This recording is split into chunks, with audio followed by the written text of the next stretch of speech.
Donc, je voulais d'abord, bien sûr, saluer notre secrétaire général qui participe donc à notre petit déjeuner, Constant Lecoeur. Nous aurons une réunion de la 4AF à l'occasion de son assemblée générale et je vous recommande d'y participer nombreux, qui se tiendra donc le 23 juin prochain.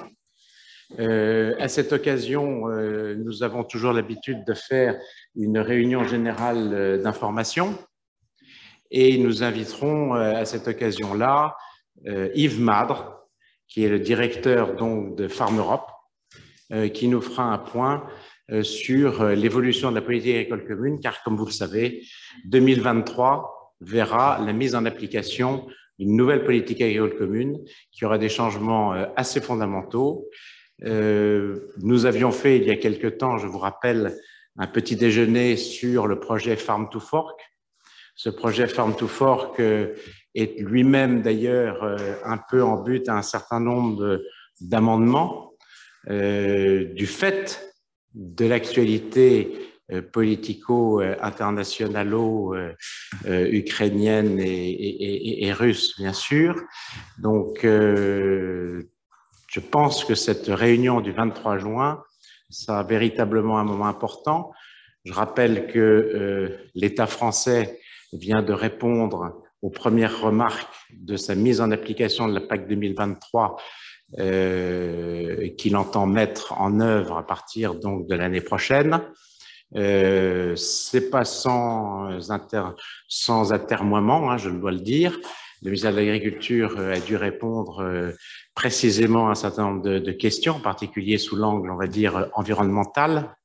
Angle environnemental qui prend une actualité particulièrement brûlante actuellement du fait de la sécheresse et qui ne favorise absolument pas le travail des agriculteurs, tant bien sûr du fait de l'absence d'eau, ça c'est une chose, mais surtout du fait de la montée en puissance nouvelle et de nouveau d'un certain nombre de lobbying qui vont véritablement, à mon avis, rendre encore plus problématique le travail des agriculteurs dans les années qui viennent.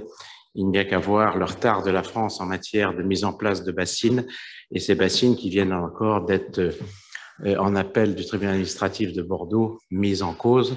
Donc, ça veut dire que bien en France, on n'est pas capable de stocker l'eau, alors que ça se fait dans beaucoup d'autres pays. J'arrête là un peu ces propos. Je vais, pour ne pas trop allonger le débat, mais enfin, j'attire quand même l'attention sur je dirais, cette concordance de phénomènes, que ce soit climatique, que ce soit politique, que ce soit réglementaire, qui véritablement vont conduire à de très grandes difficultés pour l'avenir de l'agriculture. Pour notre sujet du matin, eh bien, nous avons donc un sujet, comme je disais, qui est brûlant d'actualité, agriculture et conflit Russie-Ukraine. Je crois que notre société savante avait vu venir peut-être ces questions en élisant comme président Jean-Jacques Hervé, alors que cette élection a eu lieu en 2021, enfin fin 2021, mais nous étions loin d'imaginer ce qui allait se passer en 2022. Et je pense que l'Académie d'agriculture a su trouver… Fin 2020. Comment ? Fin 2020. Fin 2020, pardon. Avoir été élu vice-président. Oui, vice-président. Je parlais de la présidence. Et donc, je crois que là, nous avons trouvé la bonne personne pour que l'Académie d'agriculture soit véritablement aux avant-postes de l'opinion en la matière, de par les compétences, le savoir de notre président Jean-Jacques Hervé. Comme tout le monde sait, c'est un grand connaisseur de ces deux pays, Ukraine et Russie, pour y avoir séjourné en tant qu'attaché agricole en Russie d'abord et ensuite comme conseiller du gouvernement ukrainien avant de prendre la responsabilité de l'antenne du Crédit Agricole dans ce pays. Donc, il va nous faire profiter de son expérience pour mesurer toutes les conséquences de ce conflit pour l'activité et pour l'avenir de l'activité agricole en France et dans l'Union européenne. Écoute, Jean-Jacques, je te passe la parole et on va boire tes paroles, car on est tous oui, très concernés par cette affaire et surtout on manque toujours d'informations, donc c'est l'occasion d'avoir encore un peu plus d'éléments à porter à notre analyse. Voilà, je te passe la parole. Merci Alain.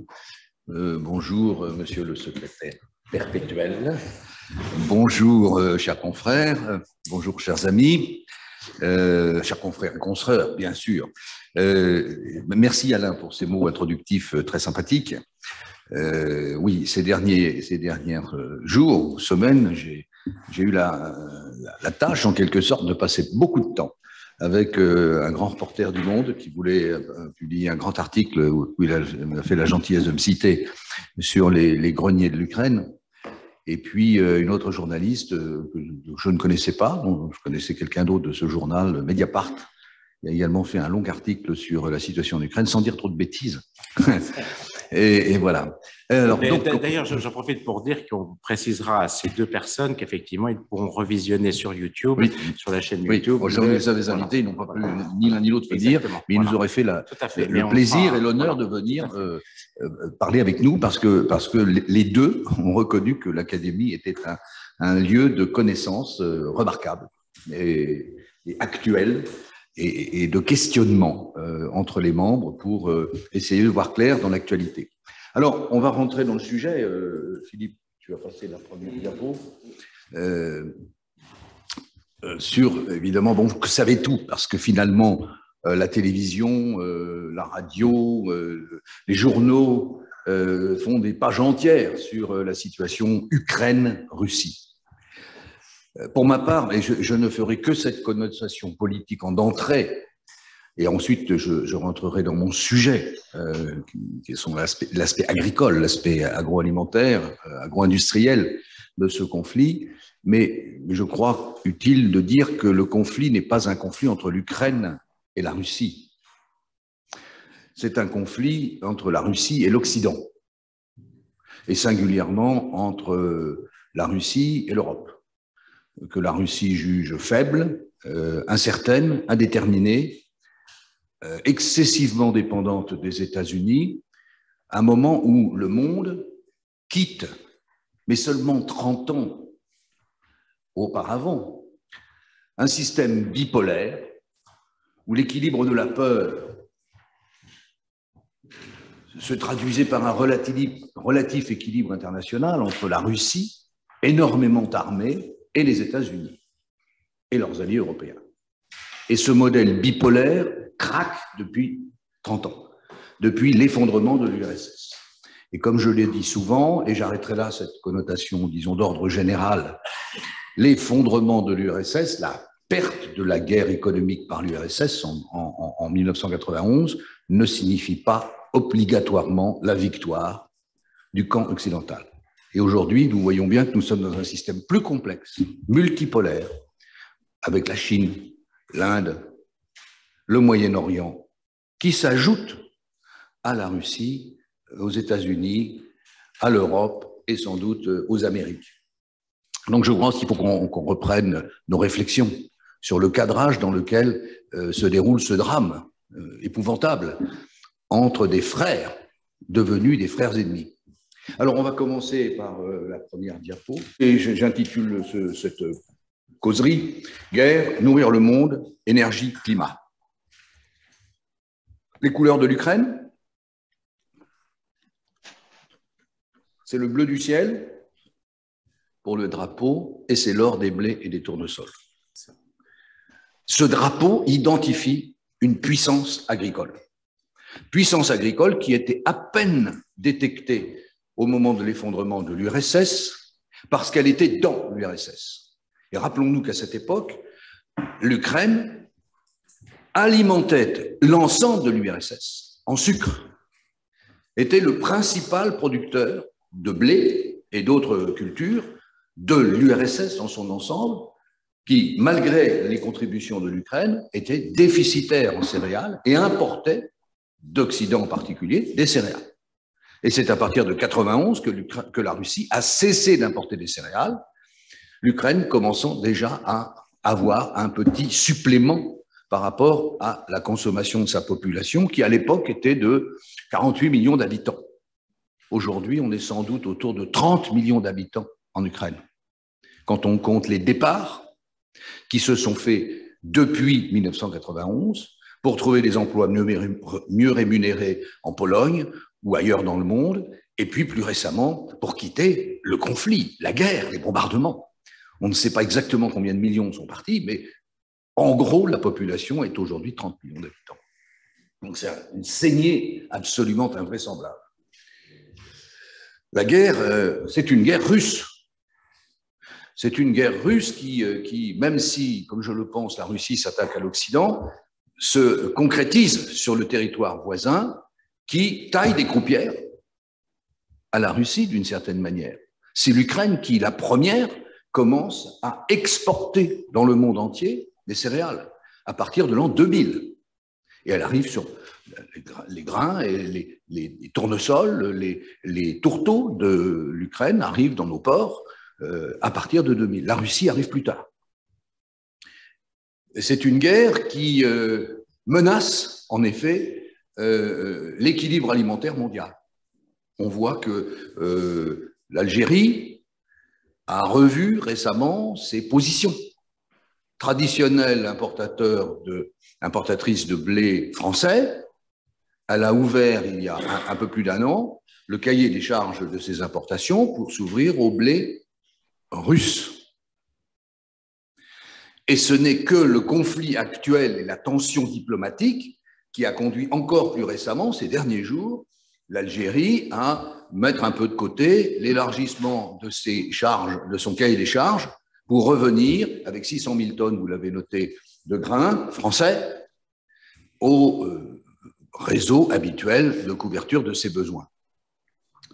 Mais il n'y a pas que l'Algérie, il y a le Maroc, il y a la Tunisie, qui viennent de franchir 2 années dramatiques et qui amorcent de nouveau une année dramatique, dans un contexte où le prix de l'aliment double, puisque le prix du blé est passé à 400 € la tonne. 400 € la tonne. Donc c'est à ce prix que les Marocains, les Tunisiens, les Égyptiens, qui pensent que sans doute les prix de marché révèlent une vérité des prix, ce que je ne crois pas, vont devoir s'alimenter. Alors en Ukraine, les villes sont meurtries. On ne sait pas exactement l'étendue des destructions. Je lisais hier, comme vous l'avez peut-être fait, la nouvelle annonçant que les bombardements russes à Kharkiv ont détruit la banque de gènes et la banque de grains de l'Ukraine, c'est-à-dire environ une trentaine de milliers d'espèces qui sont maintenues depuis plus longtemps que l'Ukraine existe comme État indépendant, puisque cette banque de semences fonctionnait en partenariat avec la grande banque de semences de Vavilov à Saint-Pétersbourg, et qu'ils partageaient, parce que vous savez comme moi, les banques de semences, c'est bien, mais ce n'est pas un truc fermé comme une bibliothèque, c'est quelque chose qu'il faut ressemer régulièrement par petites graines, par petits plots, pour pouvoir réobtenir des graines identiques à la graine originale. Et donc, une banque de graines, c'est d'abord un espace cultivé, très étendu sur le territoire, et donc c'est une grosse perte pour tout le monde, sans aucun doute. Alors, les campagnes sont un peu épargnées, semble-t-il. Vous voyez, sur la précédente diapo, vous voyez cette photo d'obus. Je l'ai vue au moins 20 fois depuis les événements. C'est toujours la même. Et cela me renforce dans l'idée que c'est vraiment par hasard, c'est des balles perdues. Mais il y a des mines aussi. Oui, il y a des mines. Oui, dans certaines parties de l'Est de l'Ukraine. Mais ailleurs, ce n'est pas l'Est de l'Ukraine qui est vraiment le contributeur majeur à la production agricole. L'Est de l'Ukraine où se passe le conflit, c'est l'Est-Sud de l'Ukraine, c'est-à-dire une zone sèche et une zone très chaude. Et ce n'est pas la zone principale. On a des vergers là-bas, plutôt. On a la capitale de la cerise, autour de Mariupol, Berdiansk, etc. On a les abricots qui sont pas tout à fait natifs de là, mais qui se sont beaucoup implantés là. Mais on n'a pas la grande culture d'exportation. Elle n'est pas là. Elle est au nord. Où elle est là, voilà, l'Abja, vous vous rappelez, je vous avais montré les cartes, je ne m'attendais pas à ce qu'on pose cette question, Alain, les cartes avec les horizontales qui séparent les 3 grandes zones du pays, et les 2 grandes zones agroclimatiques de la production agricole d'exportation, c'est au nord de Kirovograd, donc dans les 2 tiers nord du pays. Ce n'est pas dans le tiers sud. Donc effectivement, les mines qui sont là, c'est pas particulièrement sympathique, mais c'est moins dramatique. Et tous les contacts que j'ai et que vous avez peut-être pu voir à la télévision pour certains, je pense à des Français qui sont implantés à Dnipro, qui est pas très loin quand même de cette zone de combat, mais enfin il y a quand même 150-200 km. Le patron de la société Champs-Élysées, qui est à côté de Jytomyr, le jeune agriculteur du sud-ouest qui s'est implanté aussi à côté de Jytomyr, sur beaucoup moins grand, le premier a une dizaine de milliers d'hectares, celui-là en a 2000 ou 2500, donc c'est tout petit en Ukraine. Et ils ont mis en place les cultures d'hiver sans aucun problème l'automne dernier, et ils ont terminé les semis de printemps là. Et tous les deux sont soit sur place pour vérifier qu'on ne les vole pas, soit sont rentrés dans la famille en France, voilà, parce qu'ils ont des systèmes de garde local fonctionnels. Donc les services, eux aussi, sont touchés de plein fouet. Les banques, par exemple, sont au ralenti. Les cadres expatriés sont expatriés. Donc, ils ne sont pas sur place. Les équipes fonctionnent en roue libre, en quelque sorte, même si l'encadrement veille au grain. Mais ça n'est pas la même chose que dans une situation de paix. Les heures d'ouverture ont changé, le service a changé, la collecte de l'épargne, à laquelle un banquier, et comme je l'ai été il y a quelques années, c'est quand même essentiel, parce que c'est avec l'épargne collectée, les dépôts, que l'on finance les projets. Et la collecte de l'épargne est fortement ralentie. Et on s'attend à une baisse du PIB de l'ordre de 30 à 40%. Donc, les moyens qui vont être disponibles pour financer le développement économique, même du secteur de pointe des exportations qui est l'agriculture, vont fléchir. Peut-être d'autant, peut-être de plus, je ne sais pas faire de pronostics dans ce domaine. Alors j'ai pris celui-là parce que Zerno, c'est un magazine que j'aime bien, c'est le meilleur magazine agricole de l'Ukraine. Son patron est un type sympa. On avait avec lui couvert la première et unique à ce jour visite d'un ministre français de l'Agriculture en exercice en Ukraine, qui était Michel Barnier, qui a eu droit à la couverture du magazine. Je n'ai pas retrouvé la couverture chez moi, elle est dans mes petites affaires à Kiev, donc je suis désolé. Voilà, mais voilà, petit clin d'œil à un ami qui souffre lui aussi, bien sûr, comme ça. Alors, j'ai plus la main là.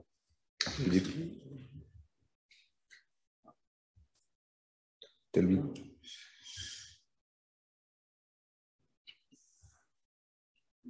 Voilà. Alors bon, je ne vais pas vous refaire l'histoire du Tchernosium, surtout avec Alain Perrier ici, qui est 100 fois plus compétent que moi sur le sujet. C'est quand même la première source de richesse. Et juste un point. Avec le Tchernosium de base, pas le plus épais, pas le plus ratatiné, parce qu'il y en a aussi, on produit 3 tonnes de blé, avec 0 engrais.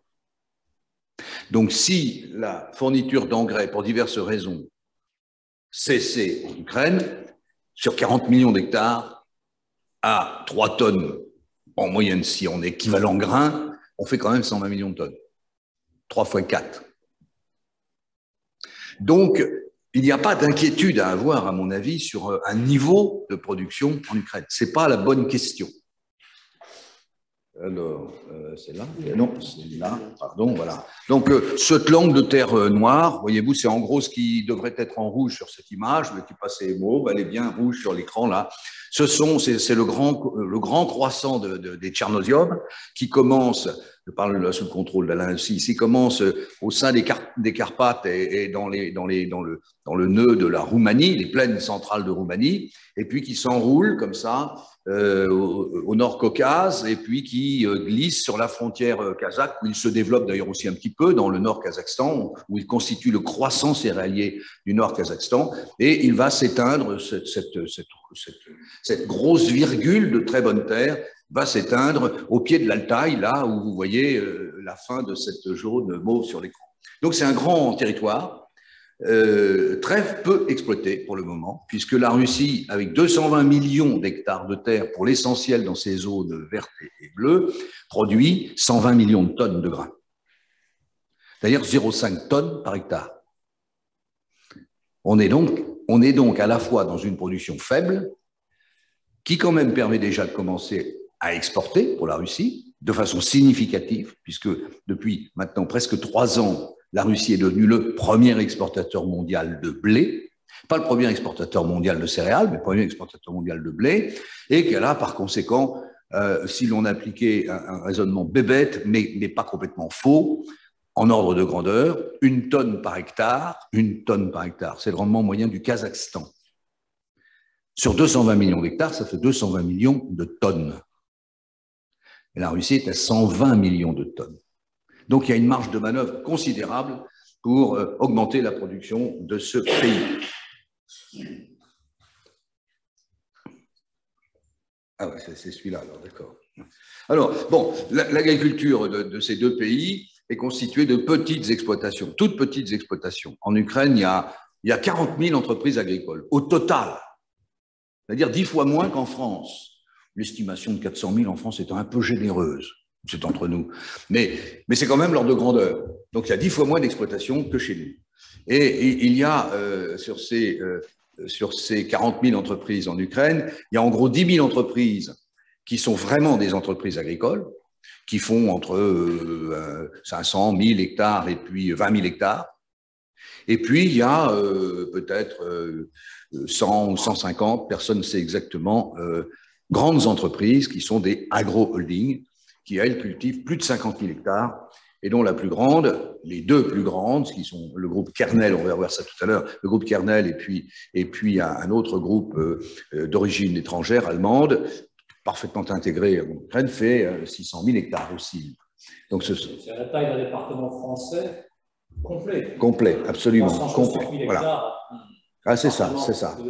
Et ce groupe d'origine allemande, que je connais bien et que j'ai financé quand il avait besoin d'une banque, a acheté une banque il y a 4 ans, toute petite banque. Il a créé une banque, se disant qu'il était parfaitement capable, surtout en débauchant de chez moi 2 de mes meilleurs collaborateurs, qu'il a payé beaucoup mieux que nous le payons sans doute, il a pu prendre place dans le marché du financement de l'agriculture.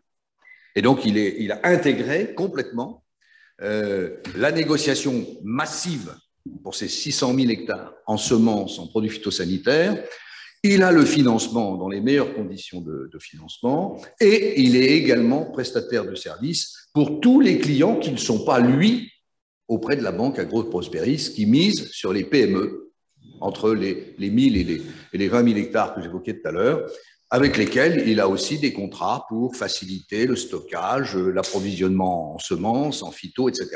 Et donc, une forme d'intégration qui peut évoquer par certains aspects nos coopératives, mais qui est quand même d'inspiration libérale. Voilà. Alors, les petites fermes, les petites maisons, ça s'appelle des datchas en russe. En ukrainien, ça s'appelle des khata. C'est tout simplement pour dire que quand même, le russe et l'ukrainien ne sont pas tout à fait les mêmes langues. Hein. Alors, je reviens là et j'appuie là. Pardon. Merci. Donc, ce qui caractérise les agricultures de ces 2 pays, Russie et Ukraine, juste rappel, c'est le niveau de technologie de la production.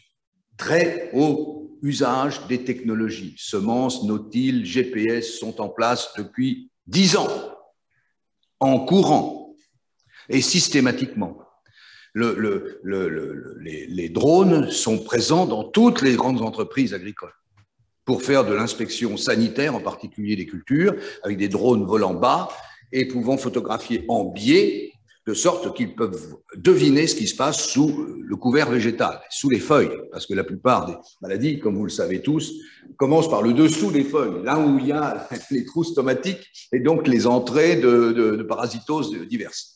Et donc, on a une agriculture très sophistiquée, de très grandes parcelles. Vous voyez un peu ce champ visuel sur cette photo. Hein. Ça, c'est pris du côté de Kirovograd. Le champ va jusqu'à la ligne d'horizon, quoi, en gros. Et donc, des parcelles de 300, 400 hectares sont courantes.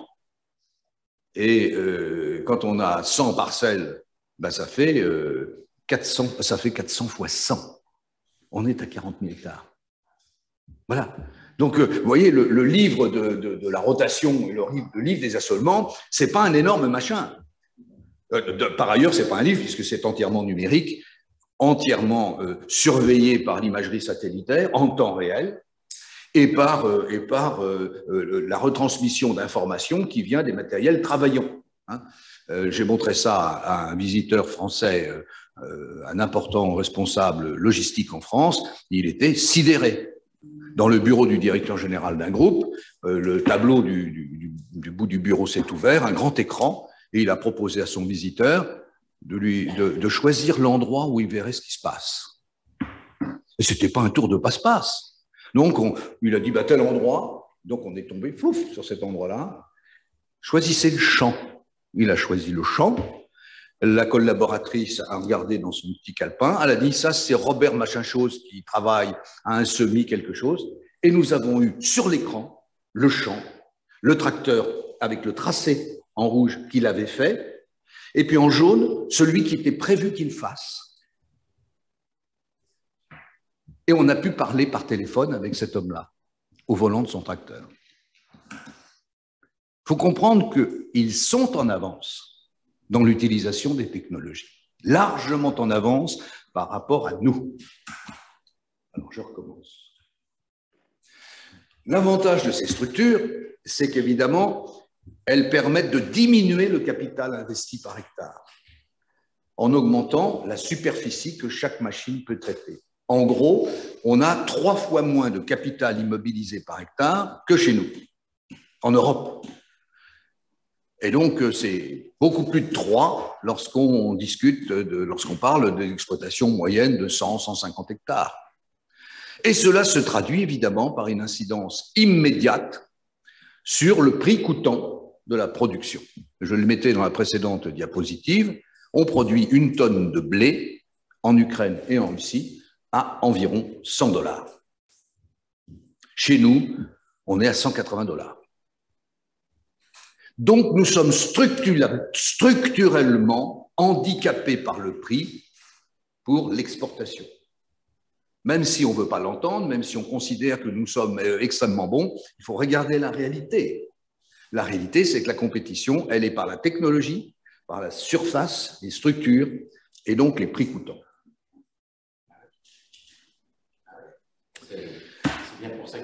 La Russie et l'Ukraine sont devenus les premiers exportateurs mondiaux d'huile de tournesol, tous les deux.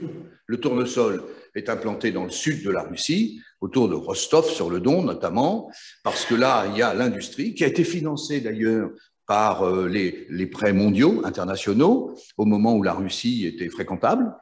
Mon ami Kislov, qui dirige la plus grosse huilerie, le plus gros secteur huilier de Russie à Rostov, a été sélectionné par la banque internationale, par 2 banques internationales, dont une banque européenne, pour une assistance à son développement. Il a remboursé évidemment sans aucun problème et il est aujourd'hui un des grands leaders.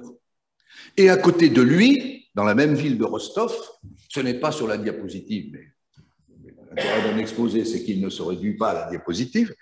Et à côté de chez lui, à Rostov-sur-le-Don, il y a l'ancienne usine Rostselmash, fabricant des tracteurs, des moissonneuses-batteuses, etc., que j'ai vue en ruine, occupée par les plus corrompus des entrepreneurs locaux, pour faire du packaging de voitures Daewoo, reprise finalement par un jeune ingénieur talentueux, russe, qui a compris qu'il ne pouvait pas abandonner, que Rostselmash avait quelque chose comme nom dans cet espace et dans l'espace soviétique, de contrôle soviétique. Et il a focalisé, on a eu une longue discussion là-dessus, il a focalisé sur la recherche technologique pour proposer une innovation dans le tri du grain dans les moissebats. Il a été primé au concours international du CIMA, qu'il boude maintenant parce qu'il trouve que Adobe, c'est quand même nettement mieux sur le plan commercial. Et Rostselmash, qui était donc en ruine en 1998-19, jusqu'en 2000, est aujourd'hui un très grand groupe international qui a 5 usines dans le monde et qui est le numéro 2 ou 3 de la fabrication de moissonneuses-batteuses. Il faut comprendre les dynamiques qui sont à l'œuvre dans ces pays. Voilà, la Russie est donc le premier exportateur mondial de blé. l'Ukraine et la Russie sont également le premier exportateur mondial d'huile de tournesol, de tourteaux de tournesol. La Russie a du mal à développer les cultures de soja, mais l'Ukraine fait du soja, produit les dérivés du soja, les cytines et compagnie, les tourteaux, le soja pour être soufflé comme des pop-corn, qui sont, paraît-il, très appétants pour les élevages de granivores notamment. Voilà. Donc ces pays sont devenus structurellement exportateurs. Et la diminution de la population, il faut comprendre que la Russie, c'est le plus grand pays du monde, mais avec moins de 130 millions d'habitants. Donc la demande intérieure est faible. Et par ailleurs, la Russie, depuis les événements de 2014, c'est-à-dire l'annexion de la Crimée, a subi, comme vous le savez, les sanctions occidentales, c'est-à-dire des sanctions essentiellement financières, qui ne touchent pas la Russie. On veut le croire ici. Mais elle s'en fout totalement des sanctions financières internationales, la Russie. Totalement. Pour deux raisons.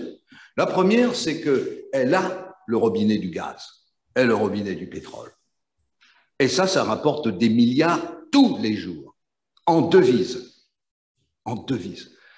Et la deuxième raison, c'est que redoutant d'être sortie du système SWIFT, des paiements internationaux, la Russie a, avec la Chine, développé un système MIR, de relations interbancaires et qu'elle l'utilise déjà avec la Chine et sans doute avec d'autres pays et peut-être certains de nos compatriotes européens.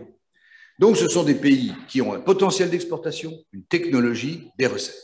Et pourquoi je pense depuis très longtemps que le seul moyen de faire une sanction réellement efficace sur la Russie, c'est de couper le robinet des devises, donc les importations de gaz et de pétrole. Mais ça, c'est compliqué, trop compliqué.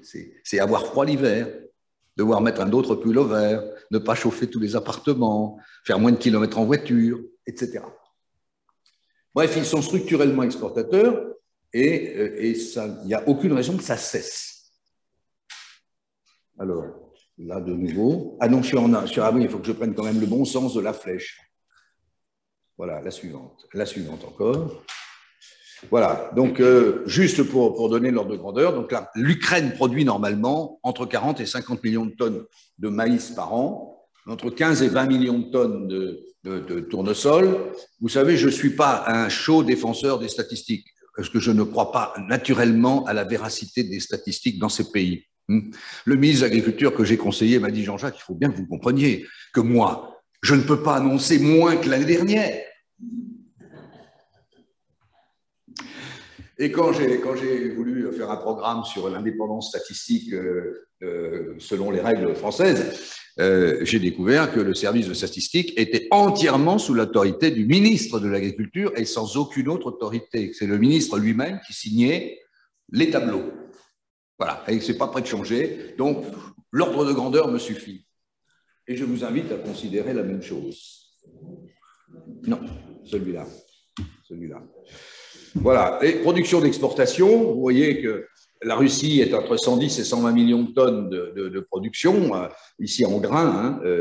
Elle a une perspective très modeste à 150 millions de tonnes en 2040. Et vous voyez que l'Ukraine, avec des consommations intérieures qui ne vont pas beaucoup bouger. Il n'y a rien qui permette de voir bouger la consommation intérieure en Russie. Rien. La démographie est à la baisse. Et l'élevage ne consommera que des broutilles.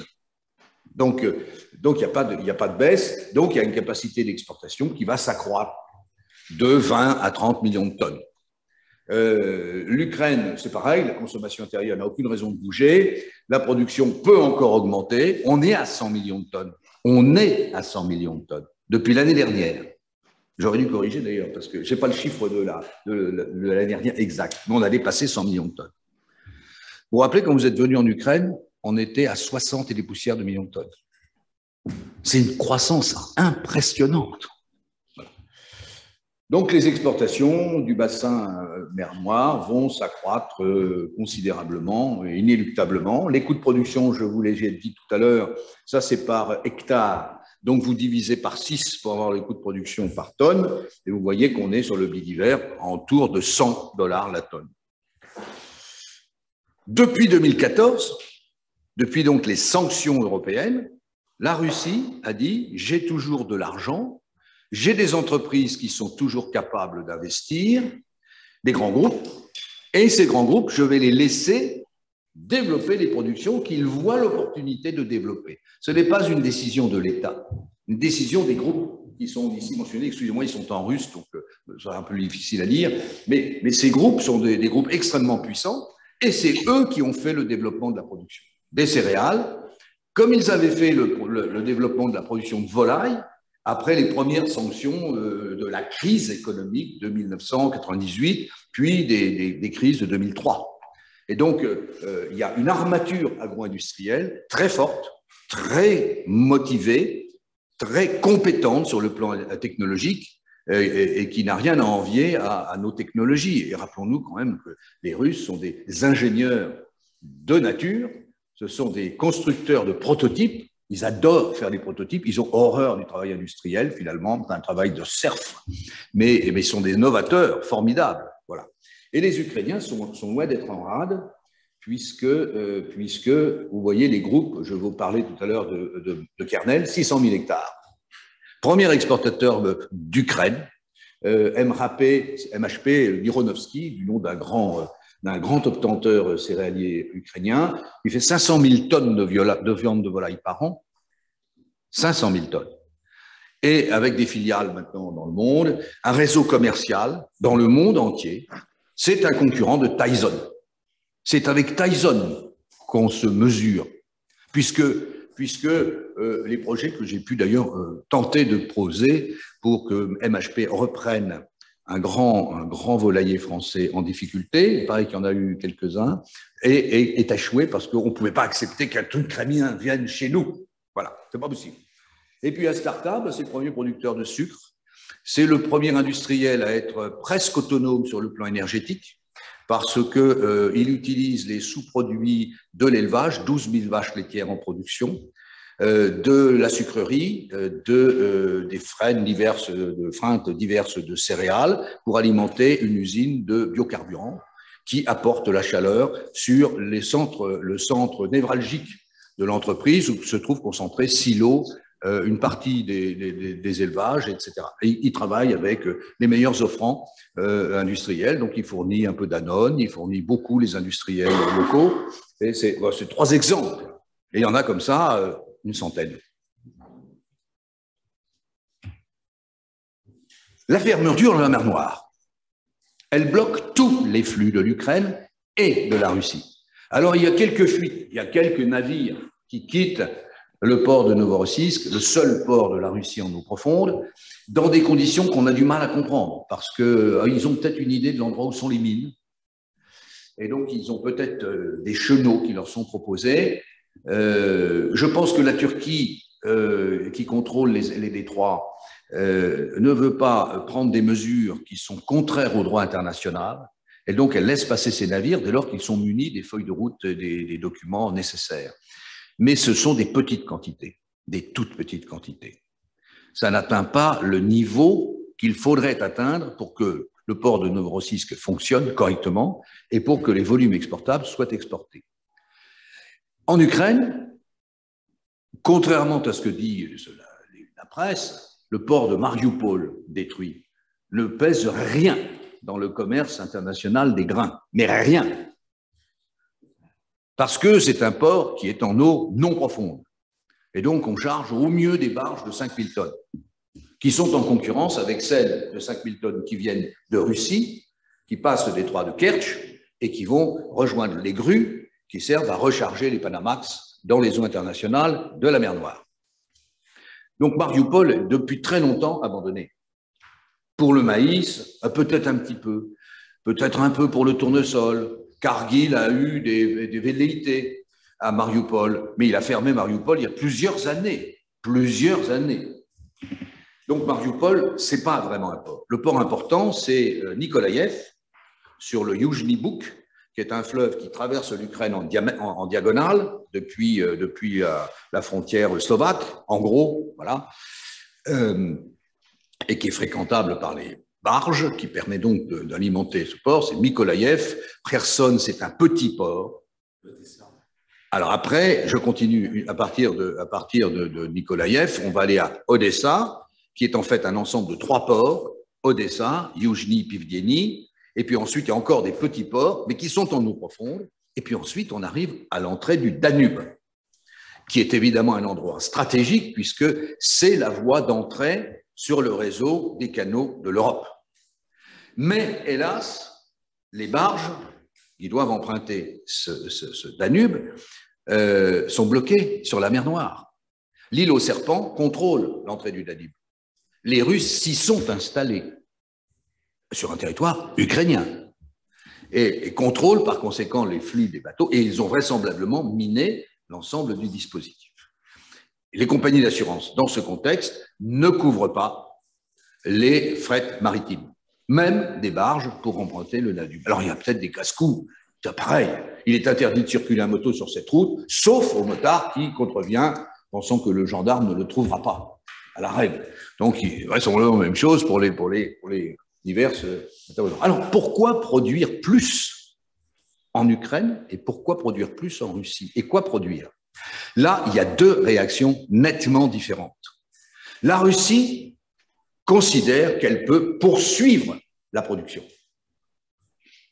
Elle a les moyens de financer, elle a l'énergie, elle a les industries des engrais, elle a les gisements de potasse, et elle a une industrie pas formidable de phytosanitaire, et surtout des contrats très forts avec la chimie russe et la chimie indienne, qui, comme vous le savez, sont des fournisseurs de substances actives des produits phytosanitaires, y compris chez nous d'ailleurs.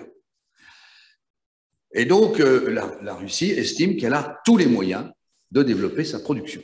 Et par ailleurs, sa diplomatie, très active depuis 2013 et 2014, dans le cadre des contre-sanctions prises par la Russie contre les pays occidentaux, s'active dans tous les pays susceptibles d'importer de la production agricole. Les diplomates russes arpentent l'Afrique, arpentent l'Amérique centrale, arpentent l'Amérique du Sud, parce qu'à côté de l'Argentine et du Brésil, il y a d'autres pays. Il y a plein de pays qui peut-être ont intérêt à importer du grain. Elle parcourt la Chine, elle discute avec l'Inde, elle discute avec l'Iran, elle discute avec les pays arabes. Et cette diplomatie, aujourd'hui, eh ben, nous avons les bateaux. Oui, nous avons les trains, je veux vous le montrer. Et donc, il n'y a aucun signal visible en Russie invitant à cesser la production. En Ukraine, c'est différent, parce que l'Ukraine, pour sortir les 40-50 millions de tonnes d'exportation, doit passer par la mer Noire. Et la mer Noire étant fermée, pour les raisons rapidement évoquées tout à l'heure,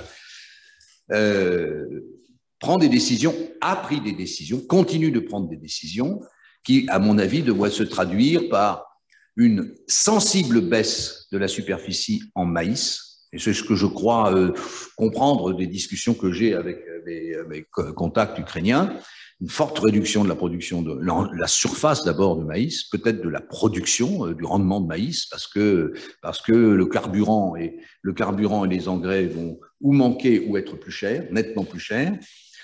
Et puis, pourquoi produire si on ne peut pas vendre?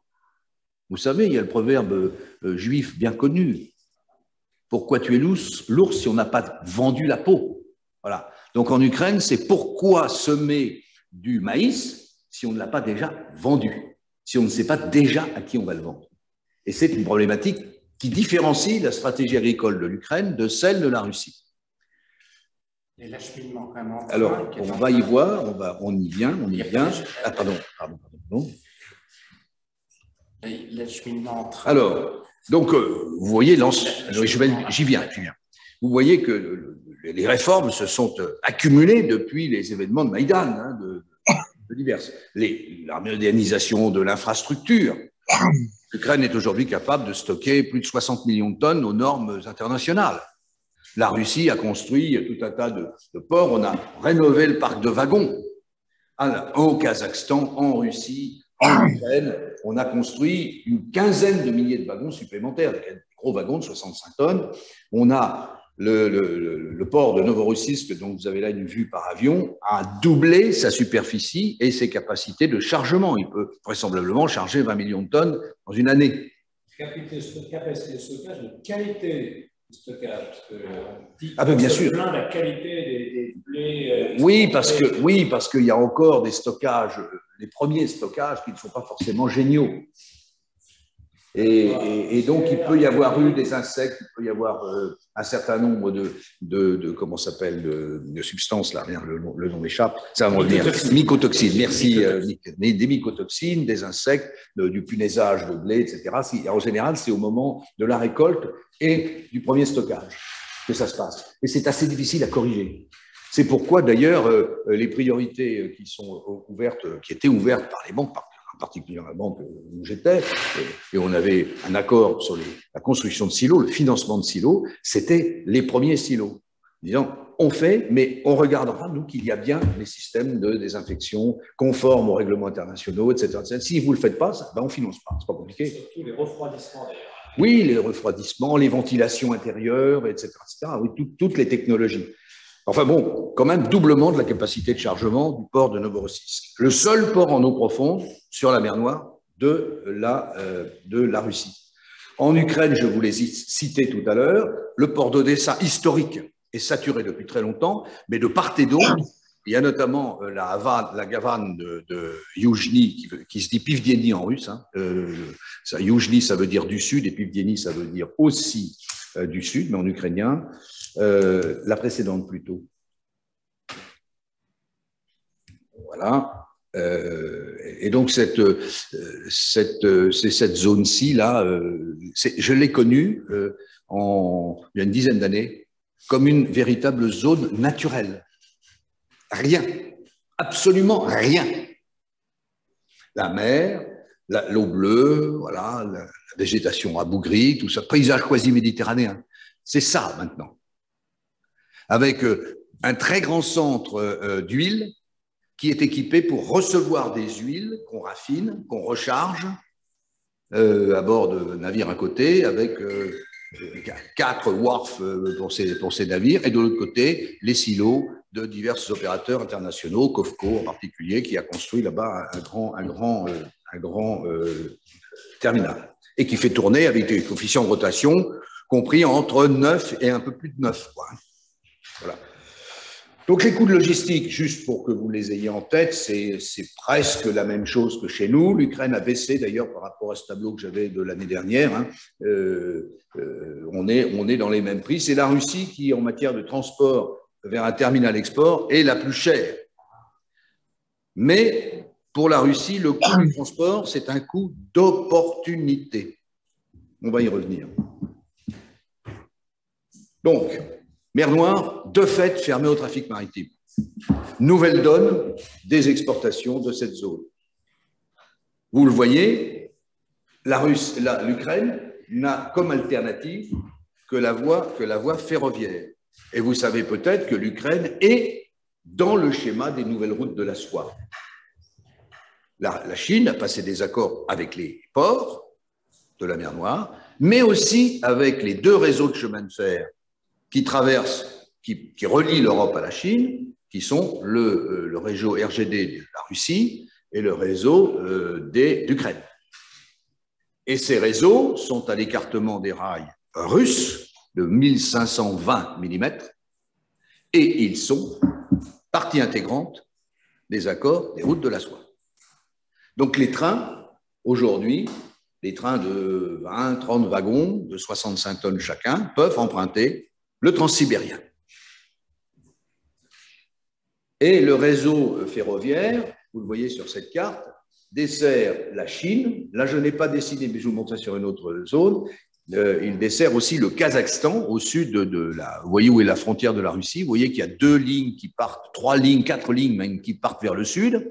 j'y reviendrai, une quatrième au départ de Barnaul, là, au milieu de la Sibérie, un petit peu avant l'embranchement qui remonte, vous voyez, vers la capitale du diamant et de l'exploitation forestière. Donc ça offre la possibilité considérable de flux pondéreux. Je ne sais pas chiffrer, mais c'est sans doute de 10 à 20 millions de tonnes. Au moins. Au moins. Il y a une ligne qu'on oublie, c'est le Katyn-Rush Railway. Ça ne vous dit sans doute rien. Cette ligne était en chantier en 1920, en gros, quand les chemins de fer se sont développés dans la Russie tsariste encore. Et ce projet a été abandonné plusieurs fois.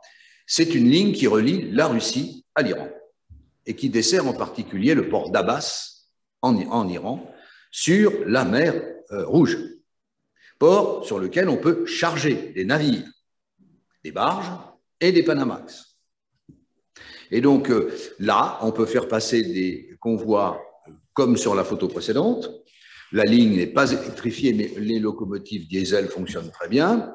Et on arrive à petite vitesse, à 45 ou 50 km/h, à Abbas, en Iran. Et de là, quand on est russe, on est passé sur le territoire russe, exclusivement. On a un peu dû traverser l'Azerbaïdjan, mais bon, l'Azerbaïdjan, c'est un allié de la Russie, même si son patron, Azerbaïev, râle contre Moscou. Il y a des échanges qui s'imposent entre l'Azerbaïdjan et la Russie, qui est juste au-dessus. Donc, il y a juste l'Azerbaïdjan à traverser. Et l'Azerbaïdjan, c'est un pays qui est partagé entre des persophones, comme les Iraniens, des turcophones, comme les Turcs, et des russophones, qui sont en général à la fois russophones et persophones, russophones ou turcophones. Et donc, c'est formidable pour le commerce.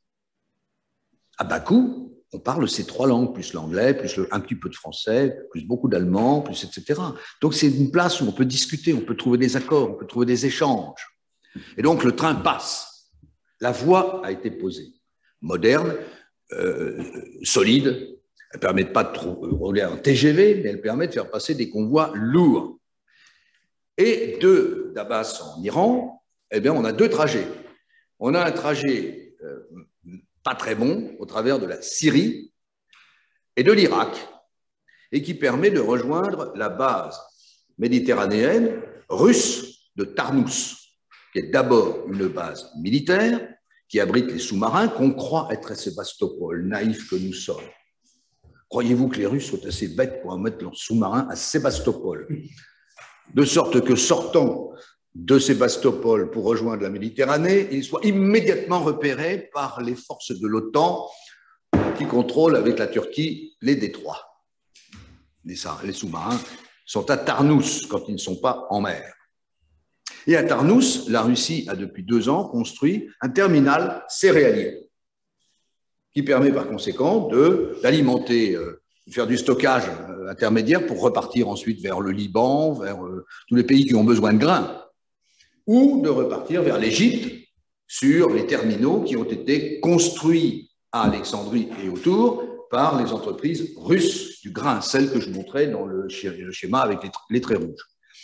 Voilà. Donc la Russie a cette possibilité de sortir. Ça va coûter plus cher, mais pour la Russie, le prix du kilomètre-tonne, c'est une variable d'ajustement à l'objectif stratégique.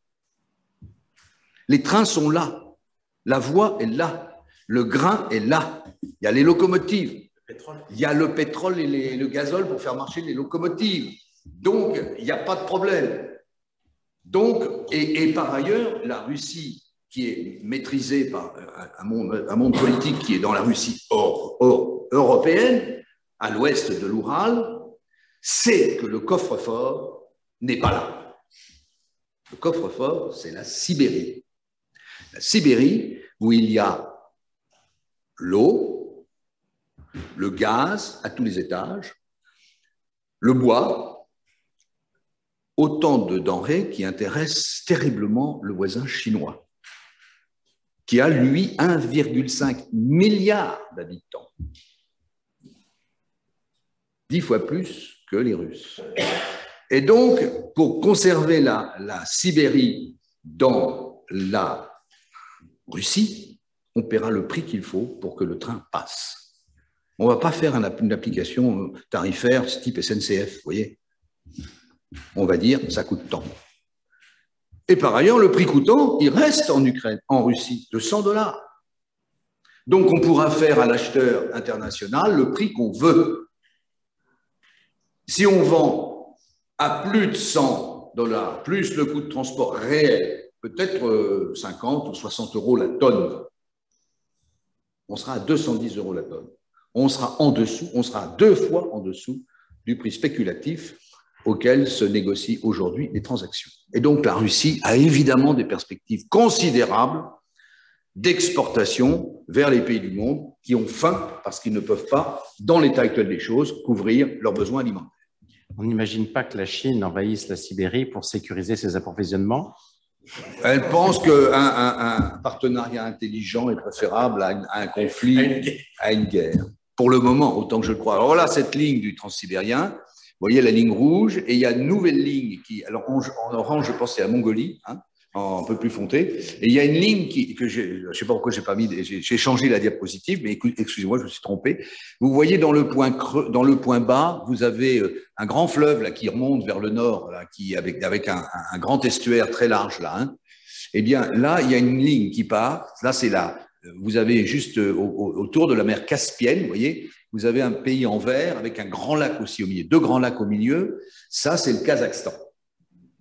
Et il y a une ligne qui part de là, de ce point rouge, et c'est dans l'Altaï, c'est le kraï de l'Altaï en Russie, et qui traverse le Kazakhstan et qui rentre en Chine par ce morceau-là, qui traverse la Chine, qui traverse le Sichuan, qui traverse tout ça, et qui arrive, qui dessert le réseau ferroviaire chinois, qui remonte vers Pékin, au nord, et surtout redescend sur Shanghai.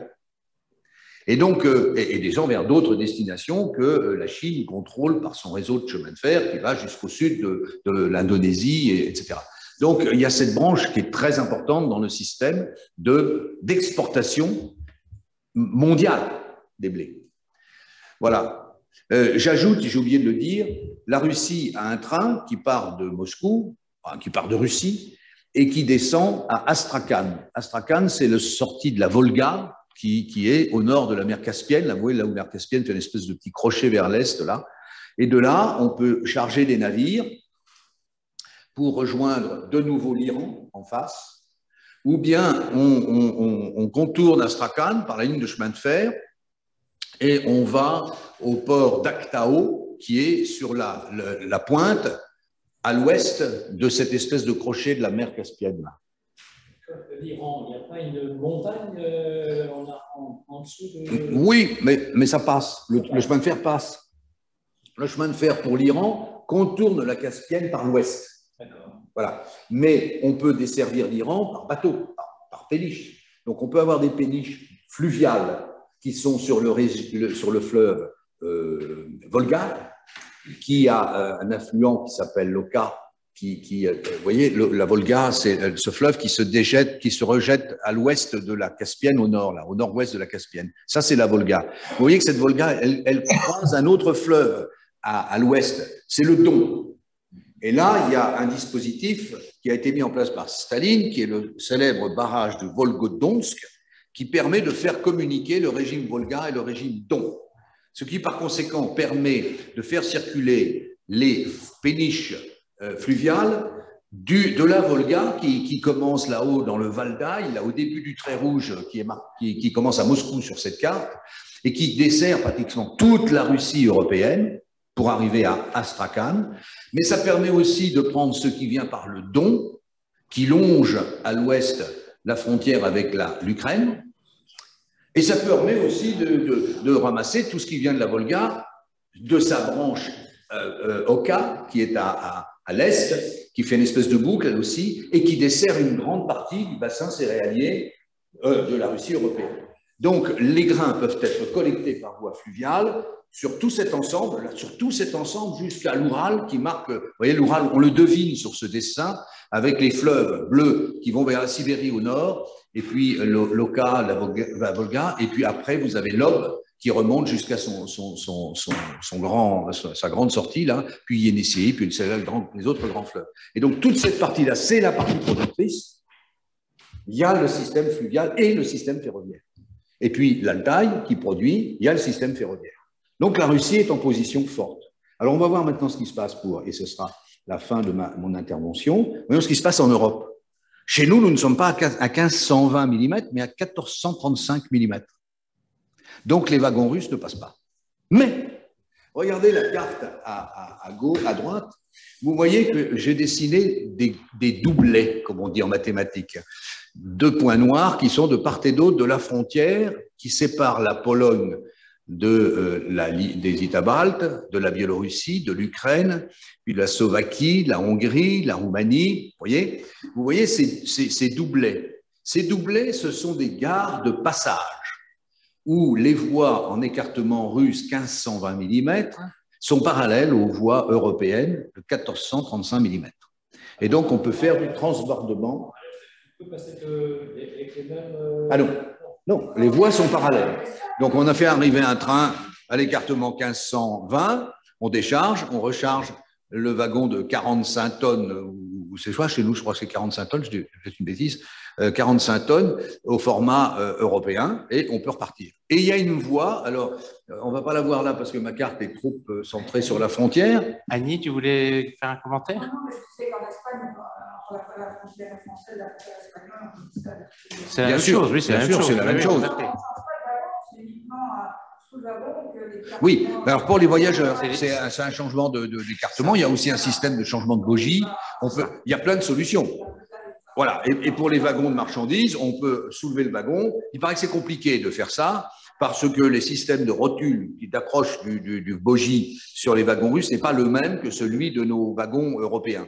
Donc, c'est compliqué là pour le moment. Mais le système de transbordement bord à bord est quand même faisable et à haut débit. Et puis, par ailleurs, on pourrait imaginer du transport en conteneur. On n'est pas obligé de rester…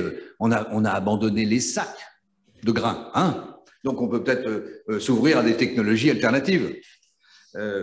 Voilà. Donc, il y a une ligne qui n'est pas figurée là, qui part du coin entre la Slovaquie et l'Ukraine et la Pologne, là. Vous voyez, un tout petit peu plus… Ah non, elle est dessinée. Vous voyez, il y a une ligne, il y a un trait double au sud de la Pologne. Vous voyez, il y a un rond, c'est Cracovie. Et puis, vous voyez un petit peu plus loin, un petit point noir qui est le bout de ce double trait, quasiment horizontal. Vous voyez sur la carte? Cette ligne est une ligne au format russe de 1520 mm. Et elle arrive à Katowice. Katowice, c'est une ville charmante. C'était le port d'entrée vers Oswiecim. Ça ne vous dit rien, Oswiecim. C'est Auschwitz. Mais c'est aussi le cœur du bassin industriel de Silésie. Et donc, à l'époque soviétique, il y avait une ligne directe allant de Katowice, c'est-à-dire la Silésie, au réseau industriel russe. Et cette ligne aujourd'hui est en discussion, enfin les traders, les négociants sont en discussion pour faire passer le plus de sillons ferroviaires possible par cette ligne. Et puis de là, de Katowice, repartir en camion vers l'agriculture polonaise, vers l'agriculture allemande, ou peut-être vers la France, ou peut-être faire du transbordement de Katowice, parce que ça fera un tarif qui n'est pas tout à fait le même que le tarif à l'intérieur de la Pologne normale. Hein. Et donc, vous voyez que la Russie complète son dispositif ferroviaire par la ligne de Katowice et par les possibilités via la Biélorussie d'accéder au port de la mer Baltique. L'Ukraine a la possibilité d'utiliser la ligne de Katowice et la possibilité d'utiliser les 3 gares de contact principales avec la Pologne. La gare qui traverse la Hongrie, pas facile pour les Ukrainiens de négocier avec la Hongrie, qui est un allié de la Russie. Mais il y a quelques gares de contact en Roumanie, dans la partie roumaine qui est orientée est-ouest de la frontière avec l'Ukraine. Parce que la partie moldave, c'est un passage par la Transnistrie. Donc là, c'est également politiquement très compliqué. Alors, dernier point pour compléter le tableau, je ne vais pas refaire ce que j'ai fait dans un précédent petit déjeuner, mais vous voyez, juste pour rappeler le fait que le climat, le changement climatique est plutôt favorable pour la Russie. Nous avons étudié ça, c'est publié dans un Demeter. Je vais me concentrer, on a regardé l'eau, on a regardé la disponibilité, les températures, et on a fait la bébête méthode que tous les agronomes connaissent, qui est celle des sommes de température journalières qui permettent d'apprécier le potentiel de production, de fabrication. C'est un peu grossier comme outil, j'en conviens, cher climatologue, mais Alain, mais c'est quand même un très bon outil. Et là, c'est une simulation qui est faite par l'Académie des sciences de Russie, dont je m'honore d'être un membre étranger, qui représente pour Krasnoïarsk l'impact du changement climatique tel qu'il est dessiné par le GIEC et qui montre la zone cultivable pour obtenir une production importante. Et donc, vous voyez que Krasnoïarsk, qui est au bout de la Sibérie, passe de presque rien à une zone qui est à peu près l'équivalent du bassin céréalier français. On a eu un petit déjeuner avec Jean Jouzel sur le GIEC pas plus tard que fin février et nous, effectivement, on a fait état de cette évolution qui est assez frappante. Voilà. Donc, on est parti pour une guerre longue. Parce que la guerre, c'est pas la Russie et l'Ukraine, c'était mon propos introductif, c'est un dessin nouveau des relations internationales, c'est une contestation en règle d'une suprématie américaine déclinante, c'est un conflit ouvert avec une Chine dans l'attente, de confirmer qu'elle a su valoriser l'exploitation que voulait en faire l'Occident pour son propre développement. Donc, je crois que nous ne sommes pas, hélas, dans une guerre courte, et je vous remercie de votre attention. Jacques, bon, mais encore une fois, tu nous as pas déçus. Tu ouvres par ta conclusion d'ailleurs véritablement une grande réflexion. C'est vrai qu'on se rend compte que cette guerre est bien loin d'un conflit purement géographique entre deux pays, ça paraît clairement, et qu'elle combine des enjeux planétaires dont aucun pays ne peut se détourner.